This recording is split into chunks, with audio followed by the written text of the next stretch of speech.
মুহাম্মাদুর রাসূলুল্লাহ হায়াতে নাই, রওজায়ে আতহারে রাসূল শুয়ে গেছে।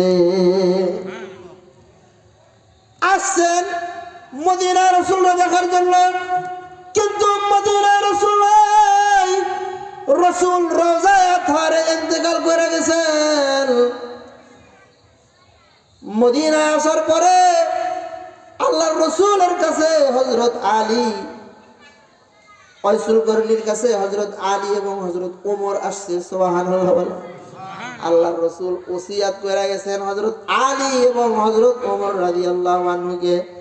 আল্লাহর রাসূল বলে, হে ওমর, হে আলী, আমার একজন আশিক ওয়াইসুল করনি আমার সোহবতে আসতে চাইছে, কিন্তু অসুস্থ মায়ের খেদমতের জন্য আমি তাকে আসতে নিষেধ করছি।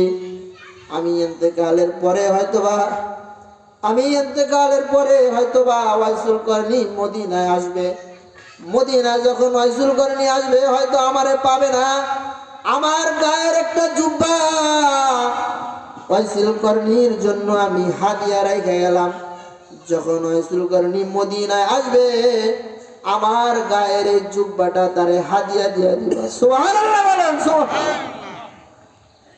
শুধু কি তাই, আল্লাহর রাসূল হযরত ওমরকে বললেন, ওমর, মায়ের খেদমত করার কারণে আল্লাহ ওয়াইসুল করনিরে এত বড় বানায় দিছে, এত মর্যাদার মালিক তারে বানায় দিছে। তুমি ওমর, তুমি আলী ওয়াইসুল করনির কাছ থেকে দোয়া নিবা। শুধু তোমরা দোয়া নিবা না, আমার গুনাহগার উম্মতের জন্য ওয়াইসুল করনির কাছ থেকে দোয়া চাইবা। সুবহানাল্লাহ। তার মানে মায়ের খেদমতের কারণে তার মুখ এত দামি হয়েছে। ওয়াইসুল করনি যদি আমার গুনাহগার উম্মতের জন্য কোনো দোয়া করে, আসমানের মালিক আল্লাহ ওই দোয়াটাকে ফেরত দিবে না। ঘটনা তাই ঘটলো। ওয়াইসুল করনি মদিনায় আসার পরে আল্লাহর রাসূলের গায়ের একটা জুব্বা, এটা হযরত ওমর এবং আলী তাকে হাদিয়া দিলেন। সুবহানাল্লাহ বলেন। সুবহানাল্লাহ। এই হইল মায়ের খেদমত, এই হইল বাবার খেদমত।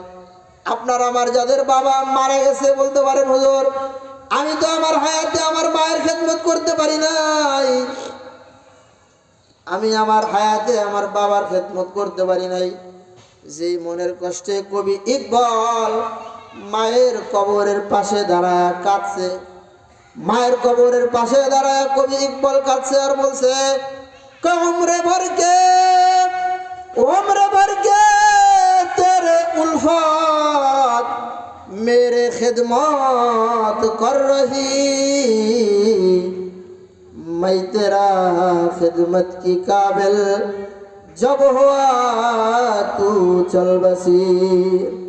কবি আল্লামা ইকবাল রহমতুল্লাহ আলাইহি মায়ের কবরের পাশে দাঁড়ায় কাঁদতো আর বলতো, ওরে মা, সারা জীবন তুমি তোমার ভালোবাসা, তুমি তোমার আদর আর সোহাগ দিয়া আমারে লালন পালন করছো, আমার খেদমত করছো।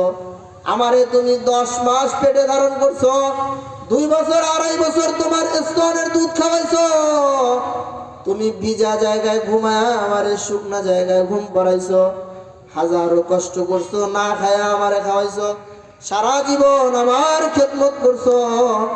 কিন্তু আমি কবি ইকবাল যখন স্বাবলম্বী হয়েছি, তোমার খেদমত করার যোগ্য আমি হয়েছি, আমি যখন আমার একটা চাকরি ব্যবসার ব্যবস্থা হয়েছে, তোমার খেদমত আমি করব। খেদমত করার সুযোগ পাইলাম না, তার আগেই তুমি কবরে চলে গেলা। এরকম অনেক সন্তান আছে, আফসোস আছে না নাই? কথা বলেন, আছে না নাই? বাবা মা সারা জীবন কষ্ট করছে, লেখাপড়া করাইছে, মানুষ বানাইছে, বিদেশে পাঠাইছে, চাকরি দিয়ে দিছে, ব্যবসা দিয়ে দিছে, বাবা মায়ের হাজারো অবদান। কিন্তু এই অবদানটা যখন আপনি শোধ করবেন, যখন আপনি বাবা মায়ের খেদমত করবেন, খেদমত করার সময় আসছে তো বাবা কবরে চলে গেছে, আছে না নাই? বলেন, আছে না নাই? মায়ের খেদমত আপনি করবেন, খেদমত করার সুযোগ পান নাই, মা তো আপনার কবরে চলে গেছে। ওই যাদের বাবা মা যারা কবরে শোয়াইছে ওই সন্তানদের জন্য আল্লাহর পক্ষ থেকে নির্দেশ, কয় যাদের বাবা মা হায়াতে আছে হায়াতে তার সাথে ভালো আচরণ করবা। কেমন ভালো আচরণ করবা? আল্লাহ বলেন ওয়ালা তাকুল্লাহুমা উফিউ ওয়ালা তানহারহুমা ওয়া কুল্লাহুমা কাওলান কারীমা। আল্লাহ বলেন মান্দা খবরদার, যে বাবা তোমারে কথা বলা শিখাইছে, যে মায়ের ভাষা মাতৃভাষা শিখা তুমি কথা বলা শিখছো, ওই মায়ের সাথে কখনো উঁচু আওয়াজে কথা বলবা না, মায়েরে কখনো ধমক দিবা না, মায়ের সাথে বাবার সাথে এই শব্দটাও ব্যবহার করবা না, মায়ের সাথে বাবার সাথে বিরক্তিকর কোনো শব্দ ব্যবহার করবা না। কারণ এই মা তোমারে কথা বলা শিখাইছে, এই মায়ের স্তনে তোমার মুখ লাগানো ছিল, এই মুখ দিয়া কখনো মায়ের সাথে ঝাঁকি দিবা না, মায়ের সাথে উঁচু আওয়াজে কথা বলবা না, মায়ের কষ্ট পায় এরকম কোনো ধমক দিবা না। কারণ হইল বাবা মা তোমার জন্য দুনিয়াতে তার রহমত আর ভালোবাসার সমস্ত চাদরগুলা বিছায় দিছে। তুমি এখন স্বাবলম্বী হইছো, তোমার বাবা বুড়া হয়ে গেছে, দুর্বল হয়ে গেছে, তোমার মা বুড়ি হয়ে গেছে, দুর্বল হয়ে গেছে, তুমি এখন সবল হইছো, স্বাবলম্বী হইছো। সবল হইয়াই যদি যেই মা তোমারে দুধ খাওয়া বড় করছে ওই মায়ের সাথে যদি তুমি নাফরমানি করো, খবরদার তুমি যত বড় মুসল্লি হও, যত বড় হাজী সাহেব হও, তোমার মায়ের বদদোয়া কিন্তু তোমার জাহান্নামে যাওয়ার কারণ হতে পারে। ঠিক না বেটি? আল্লাহ রসুলের এক সাহাবী, নাম হইল হযরত আলকামা রাদিয়াল্লাহু আনহু। ওনার মৃত্যুর সময় যখন চলে আসলো, তো আশেপাশে সাহাবা একরাম ওনাকে কালেমার তালকিন দিতেছে যে আপনি কালেমা পড়েন। কিন্তু আশ্চর্য খবর, আলকামা রাদিয়াল্লাহু আনহুর জবান থেকে কালেমা বের হইতেছে না। আল্লাহ রসুলের সাহাবী, কালেমা বের হইতেছে না।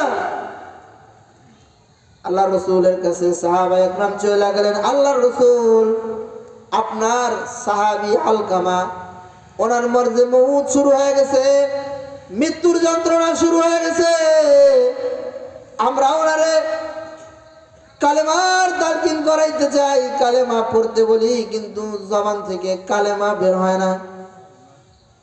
আল্লাহ রসুল আলকামার কাছে গেলেন, একই অবস্থা, কালেমা বের হয় না।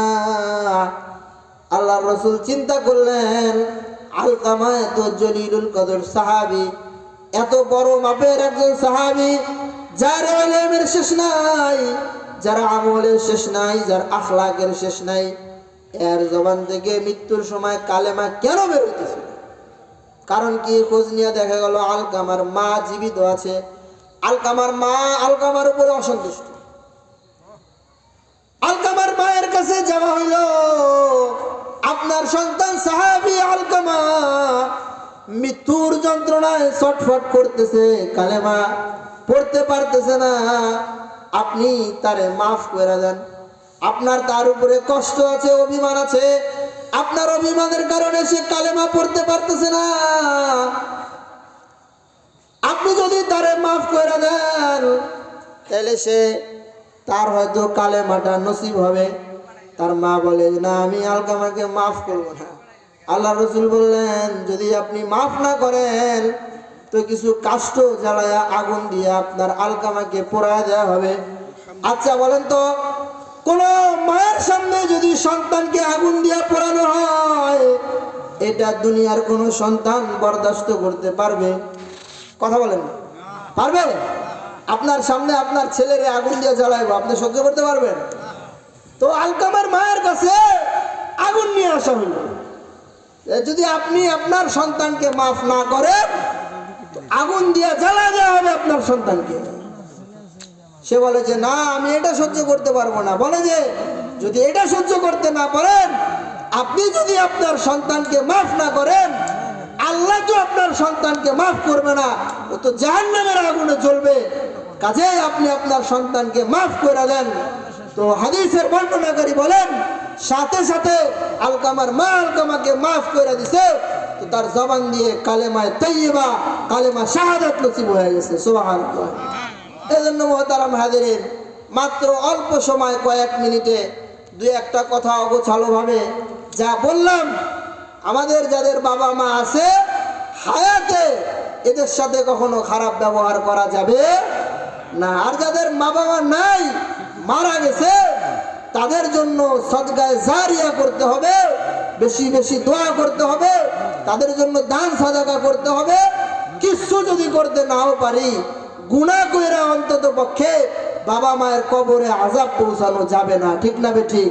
কারণ বাবা মায়ের সন্তানের নেক আমল যেমন বাবা মায়ের জন্য সদকায়ে জারিয়া, ওরকম সন্তানের গুনাহগুলো, অন্যায়গুলো, এগুলো কিন্তু বাবা মায়ের কবরের ধাক্কা পৌঁছায়। যাদের বাবা মা বাইচা আছে খেদমত করব, ইহসান করব, বাইচা নাই তো তাদের জন্য সদকায়ে জারিয়া করব, ইসালে সওয়াব করব।